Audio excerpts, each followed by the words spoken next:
Hi friends, Siragadikka ஆசை serial இனி வரப்போகிற எபிசோட்ஸ்க்கான ப்ரோமோ தான் இந்த வீடியோவில் பார்க்க போகிறோம். வாங்க ஃப்ரெண்ட்ஸ் பார்க்கலாம். விஜயா எதுக்காக பயப்படுறாங்களோ அந்த ஒரு விஷயம் நடக்க போகுது. மீனாவை வீட்டை விட்டு வெளியே அனுப்பியே ஆகணும்னு பிடிவாதமாக இருந்தாங்க. ஆனால் முத்து முடியாது அப்படின்னு சொல்லிட்டாங்க.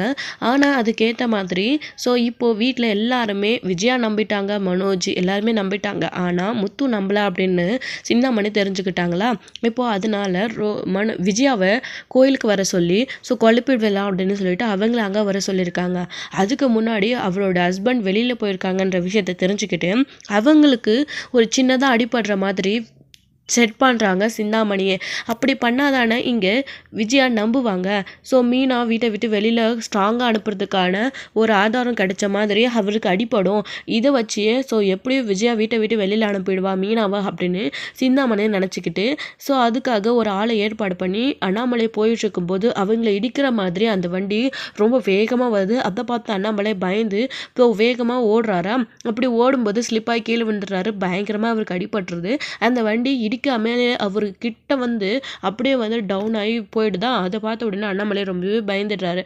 அக்கம் பக்கத்தில் இருக்கிறவங்க எல்லாருமே அவர் கீழே விழுந்த உடனே தலையில் அடிபட்டு மயக்கம் ஆயிடுறாரு. ஆம்புலன்ஸ்க்கு கால் பண்ணி அதில் ஏற்றி அனுப்பி விடுறாங்க. அதுக்கப்புறமா ஹாஸ்பிட்டலுக்கு போனதுக்கப்புறமா அவருக்கு தலையில் அடிபட்டிருக்கு, காலில் அடிபட்டிருக்கு. இதெல்லாம் கட்டு போட்டுட்டு அவங்களோட வீட்டுக்கு இன்ஃபார்ம் பண்ணணும் அப்படின்னு சொல்லிட்டு அவருடைய ஃபோன் எடுத்து அவருடைய டீட்டெயில்ஸ், அவங்களோட வீட்டு அட்ரஸ் இந்த மாதிரி ஏதாச்சும் இருக்குமான்னு செக் பண்ணுறாங்க.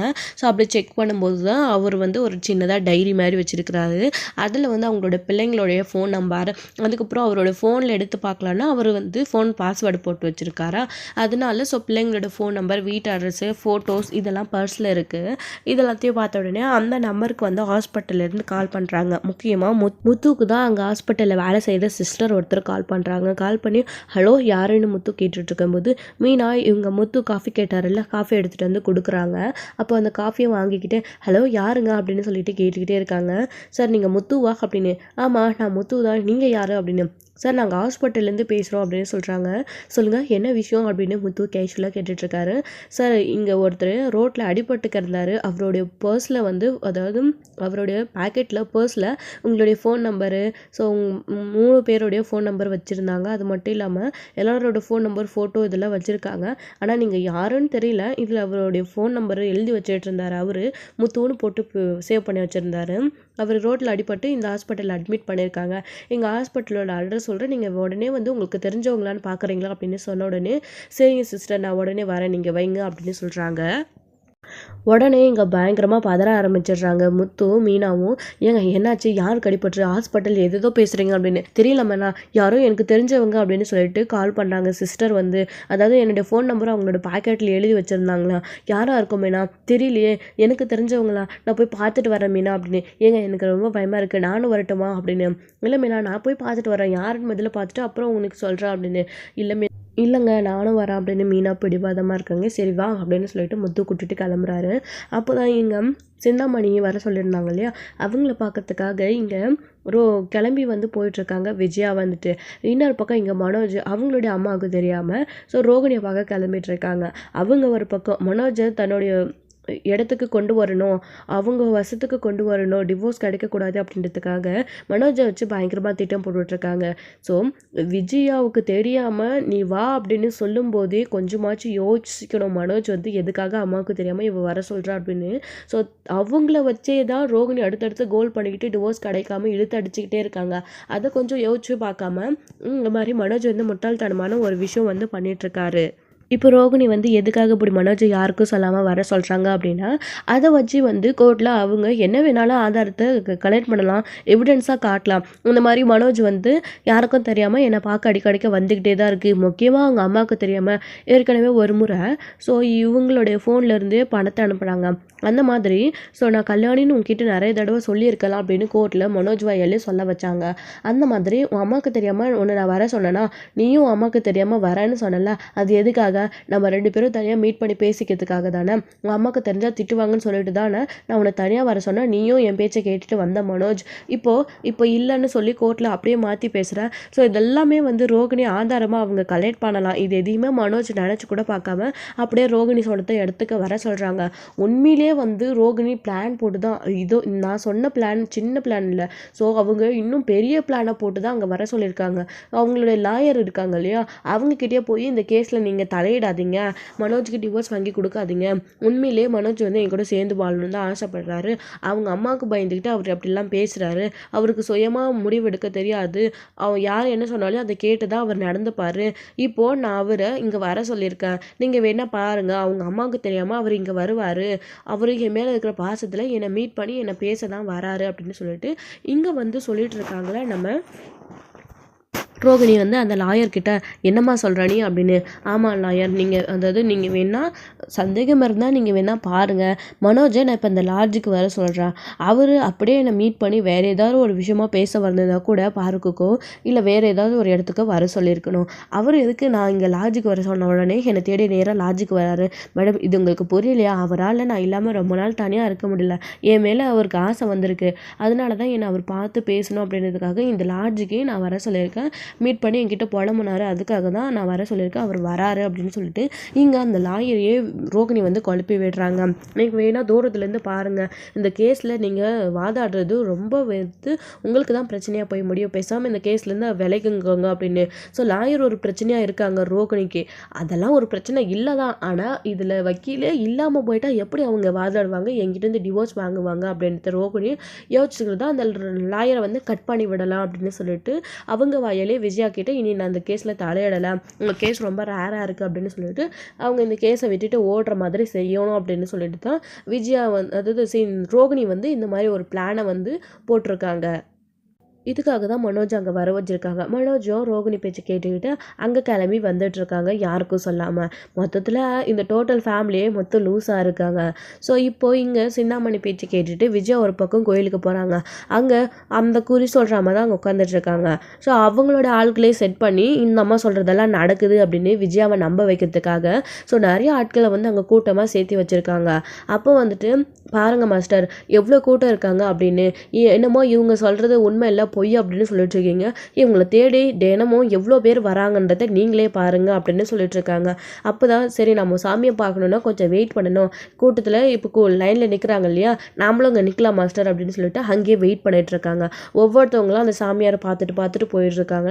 அப்படி பார்த்துட்டு போகிறவங்கலாம் இந்த சாமியை நம்ம இதுக்கு முன்னாடி அத்தனை டைம் வந்து பார்த்துருக்கோம், இந்த சாமி சொல்கிறதெல்லாம் நடக்குது, நம்ம குழந்தை வர கேட்டு வந்தோம், கண்டிப்பாக நமக்கு ஆண் குழந்தை பிறக்குன்னு சொன்னாங்க, ஆண் குழந்தை பிறந்துச்சு. அது அப்படி சொல்கிற ஒரு ஃபேமிலி ஒரு பக்கம்.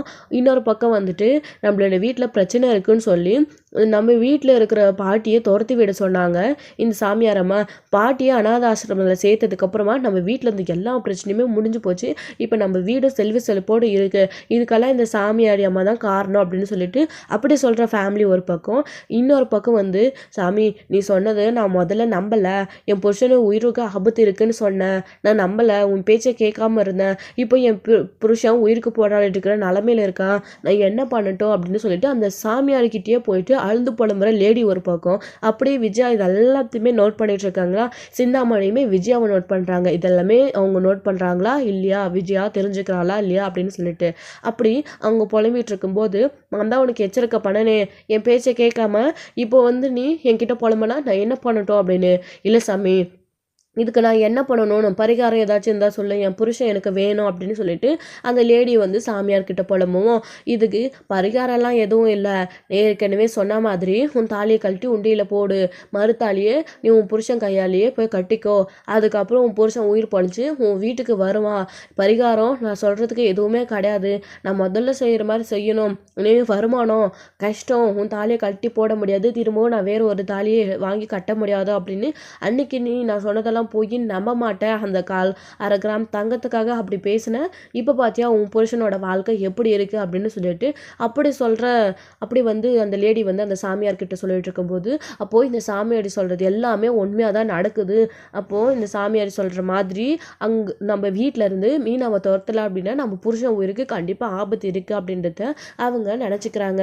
அப்படி நினச்சிட்டு இருக்கும்போது தான் என்ன சிந்தாமணி இது இப்படி எல்லாரும் இப்படி புலம்பிட்டு போகிறாங்க, அப்போது இந்த சாமியாடம்மா சொல்கிறதுல 100க்கு 100 நடக்குது அப்படின்னு.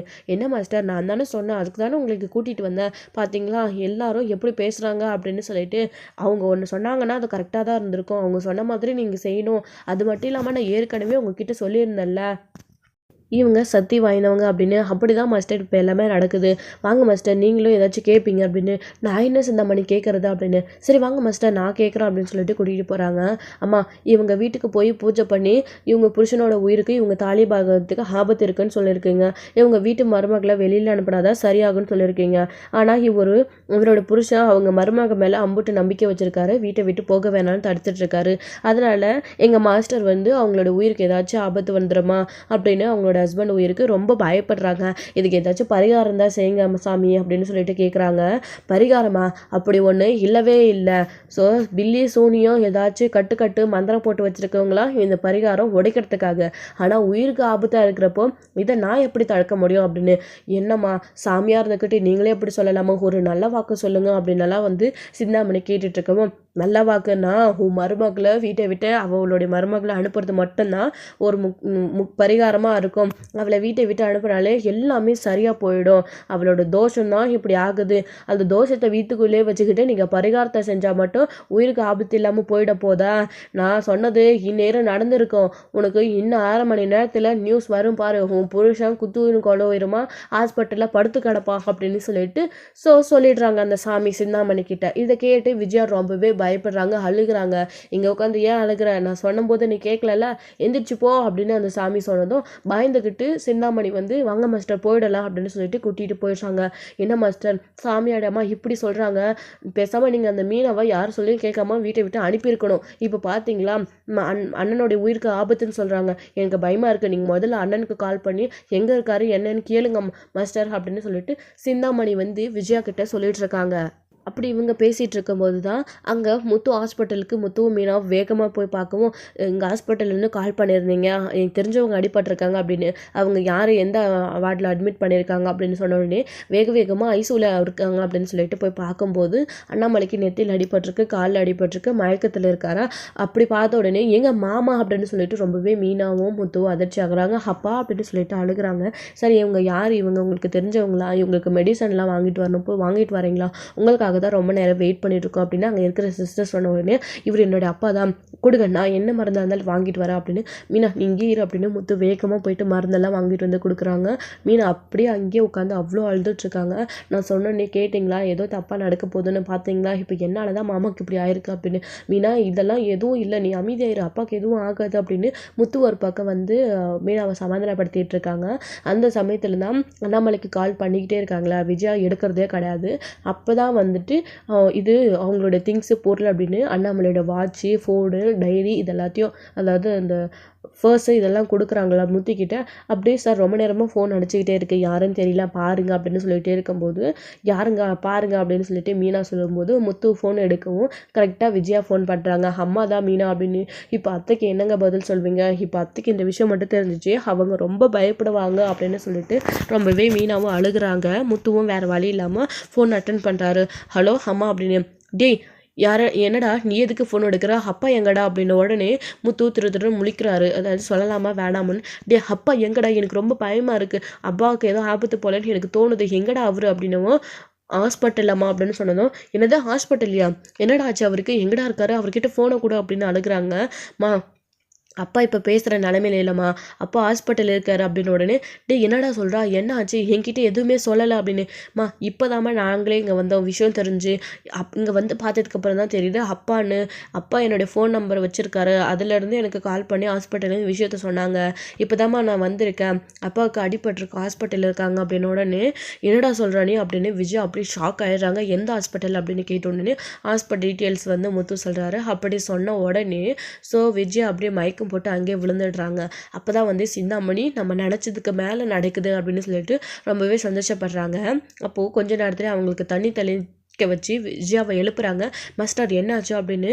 அப்போது உடனே அழுதுகிட்டே போய் சாமியார் காலில் விழுந்து விஜயா வந்து அழுகுறாங்க. நீங்கள் சொன்ன மாதிரி நடந்துடுச்சு சாமியாடமா, என்னை மன்னிச்சிடுங்க, நான் சொன்னது தப்பு தான். இப்போவே அவளை வீட்டை விட்டு வெளியில் அனுப்புகிறேன். என் புருஷன் அங்கே குத்து உயிரும் கொலை உயிரமாக தான் இருக்கிறாங்க. நீங்கள் சொன்னது நடந்துடுச்சு. என் புருஷனை காப்பாற்ற ஏதாச்சும் எனக்கு பண்ணுங்க, வழி பண்ணுங்க அப்படின்னு சொல்லிட்டு கெஞ்சுறாங்க.